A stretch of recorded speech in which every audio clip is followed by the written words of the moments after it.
Welcome here to the Houston Cardinals Hour. I'm here with the 2010 TLSWFA Super Bowl champion. What's up, guys?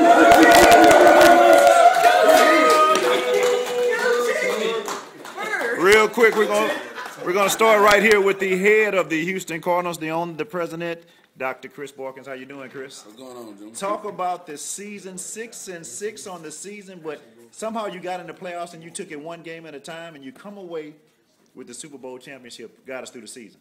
Hey, we got like a good baseball batting record. Batting average, man. We made it through the season, man. Hey, thanks to these guys right here. They got us a championship, man. First championship ever, so we made history in 2010. Okay.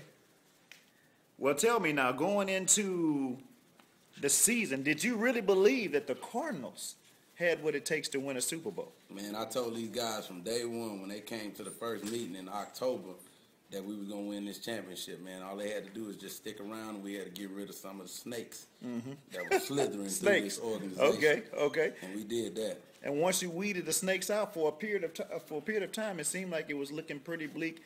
You started off, if I'm not mistaken, 3-1, then you slipped a little bit, but you got back on track with the players that you had on the team. Why did you have so much trust in the players that you had? You know, you just got to have, faith, and you got to believe in God, man. I totally believe in God, and I trusted that God was going to do what he told me that he was going to do with this organization, and that's why I just kept trying to push it to these guys and let them know, man, just stick around. I'm telling you, it's going to be good.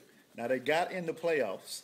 They went in as a low seed. They got in the playoffs. They did what they had to do in the playoffs, and in the Super Bowl, you had to play against the Super Bowl champions, which, like I say, I think you had a 3-1 record against the Super Bowl champions. So you felt going into the Super Bowl, when you heard that you were playing the Patriots, did you feel, oh, we got this game? Yeah, I felt it the whole time, that we had the game, because I know that they couldn't beat us. It's kind of like how Roy Jones and Taylor, you know what I'm saying? He just couldn't beat Taylor, and there were certain teams that we have had trouble with, right? You know what I'm saying? But then it was certain teams that can beat other teams. So, man, when we was in that situation, we was in a great situation. Take us through the Super Bowl game. Like I say, you went up pretty comfortable, then the Patriots came back. What did you talk about at halftime to ground your team in the second half? At halftime, I just told them, man, this ain't over. We got to keep fighting. It's 0-0. We just got to keep fighting, keep pushing, you know what I'm saying, and we'll pull it out. You started out, like I say, with different quarterbacks starting out at the beginning of the season, and then you went back to your rock, Rudy P. Talk about the leadership that Rudy P. brung to this team here in the second half. Rudy the Booty, man.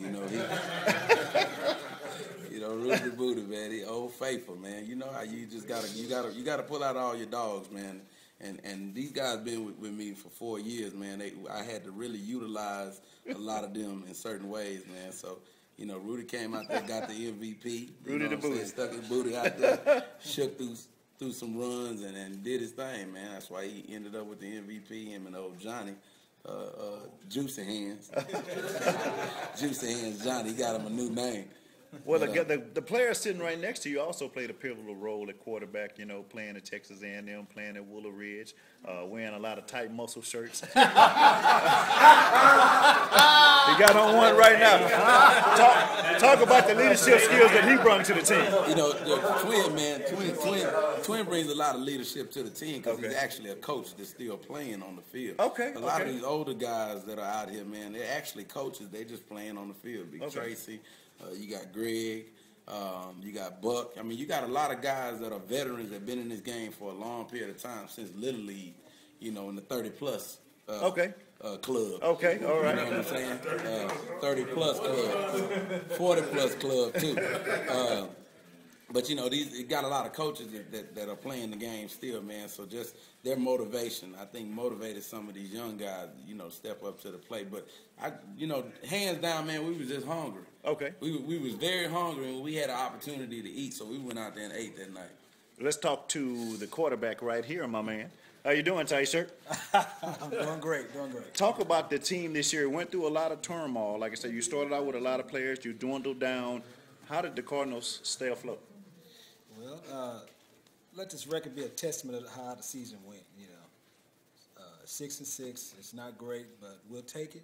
Right. We're champions. But you did what the Houston Rockets did when they won their second championship. Oh yeah, of course. But nobody was forced to be here. Okay. Everybody who stayed here, wanted to be there because they had the heart to be here. Okay. Everybody has the opportunity to play somewhere else. Some of those took advantage, and most of us stayed. Okay. So the ones who really wanted to be here, we stayed here. We did what we had to do. We had trials and tribulations. We was able to overcome that, and here we are, standing victorious to this day. Now, you being a quarterback, you had to split time throughout the season with Rudy. How does that make you feel as being a veteran? Because, a lot of NFL players, a lot of college football players, used to starting in football, and somebody comes in and say, okay, now what you call is going to share time with you. I mean, being a veteran, how do you take that? Because me, I wouldn't go for it. I'd probably quit.